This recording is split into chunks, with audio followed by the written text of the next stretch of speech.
पंचायत खेड़ीनीमा के सभी किसान और खेड़ीनीमा पंचायत के सभी ग्राम के किसान, ग्राम जुगलिया, ग्राम गजाखेड़ी, ग्राम भमोरी और ग्राम खेड़ीनीमा के सभी किसान बंधु हम यहाँ इकट्ठा हुए हैं माँ नर्मदा के गोद में।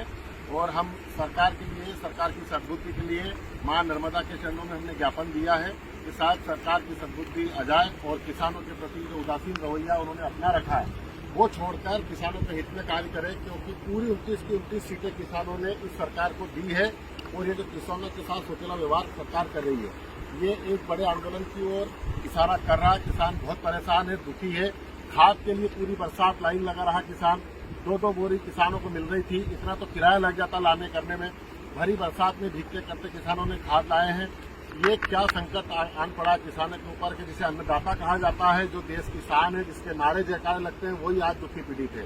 फसलों के भाव कहा तो था 2022 में दोगुनी आय कर देंगे, हुआ उल्टा कि जो 6,000 में सोयाबीन 7-8 साल पहले बिकती थी वो घट के 3,000 पे आ गई है। अभी भावांतर सरकार ने योजना लेकर आई है। क्या सरकार भूल गई है कि 2017 में जब ये योजना किसानों पर थोपी गई थी तो इसका इतना जबरदस्त विरोध हुआ था कि 2018 में सत्ता पलट हो गई थी। सरकार फिर से इस विषय पर चिंतन करे और इस भावांतर की योजना से हमें मुक्ति दे। हमारी मांग सिर्फ एमएसपी की है, न कि ये भावांतर के मंत्र चाहिए हमें।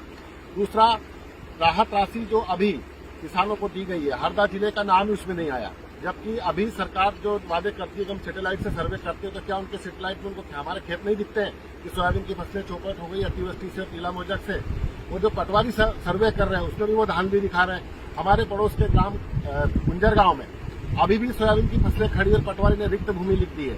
तो सरकार चाहती क्या, आखिर किसानों की ऐसे दुश्मनी क्यों निभा रही है?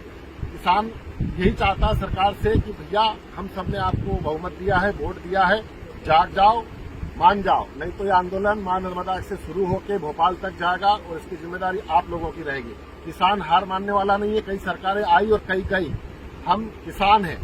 जब देश में अन्न की हालत खराब थी, जब प्रधानमंत्री लाल बहादुर शास्त्री जी ने निवेदन किया था देश भूखे मर रहा है, तो किसानों ने दुगना तिगुना अन्न उपजाया था। उस समय जब संसाधन भी नहीं थे, तो भूले मत इस किसान को कि कोरोना काल में जब सब अपने घर में दुबक के बैठ गए थे व्यापारी उद्योगपति, तब किसानों ने इस देश को पाला था। किसान ही खेत में खड़ा था और डट के कोरोना का मुकाबला किया था।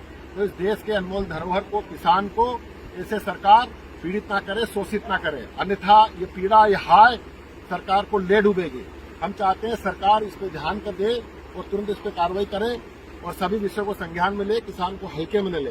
बीमा राशि 2025 की अभी तत्काल दी जाए, राहत राशि जो हरदा जिले को नहीं दी गई है वो भी तत्काल जमा की जाए, अन्यथा भोपाल किसान आ रहा है, सरकार सावधान रहे। जय जवान जय किसान, जय जवान जय किसान, जय जवान जय किसान, वंदे मातरम, वंदे मातरम, भारत माता की जय, भारत माता की जय, जय जय सिया राम, जय सिया राम, जय जय सिया राम, जय सिया राम।